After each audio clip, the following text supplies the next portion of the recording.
ইরানকে সতর্ক করে সৌদি আরব বলেছে, হামলা অব্যাহত থাকলে শেষ পর্যন্ত তেহরান নিজেই সবচেয়ে বড় ক্ষতির মুখে পড়বে।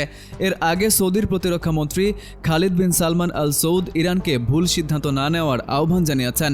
সৌদি পররাষ্ট্র মন্ত্রণালয় এক বিবৃতিতে ইরানের এ হামলার তীব্র নিন্দা জানিয়ে বলেছে, এসব হামলা শুধু সৌদি আরবের ওপরই নয়, বরং উপসাগরীয় আরব ও ইসলামী অন্যান্য দেশগুলোর বিরুদ্ধেও চালানো হয়েছে।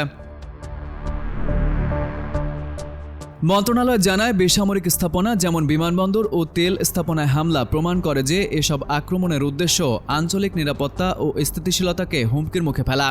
এছাড়া হামলা নিয়ে ইরানের দেওয়া যুক্তিকেও প্রত্যাখ্যান করেছে সৌদি আরব। তেহরান দাবি করেছিল, সৌদি আরব তাদের ভূখণ্ড থেকে যুদ্ধ পরিচালনার জন্য যুদ্ধবিমান ও জ্বালানি সরবরাহকারী বিমান পরিচালনার অনুমতি দিয়েছে।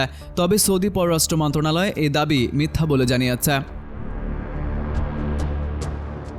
তারা বলেছে, বিমানগুলো মূলত সৌদি আরব ও গালফ কোঅপারেশন কাউন্সিলের আকাশসীমাকে ইরানের ক্ষেপণাস্ত্র ও ড্রোন হামলা থেকে রক্ষার জন্য আকাশ টহল দিচ্ছিল।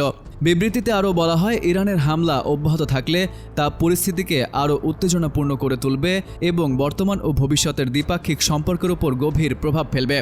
সৌদি পররাষ্ট্র মন্ত্রণালয় সতর্ক করে বলেছে, আমরা জোর দিয়ে বলতে চাই, আমাদের দেশগুলোর বিরুদ্ধে ইরানের বর্তমান পদক্ষেপগুলো বিচক্ষণতার পরিচয় দেয় না এবং এই উত্তেজনা বাড়তে থাকলে শেষ পর্যন্ত সবচেয়ে বড় ক্ষতির মুখে পড়বে ইরানি। সৌদি আরব জানিয়েছে, তাদের রাশ তানুরা তেল শোধনাগারকে লক্ষ্য করে অন্তত 2টি ড্রোন হামলা হয়েছে।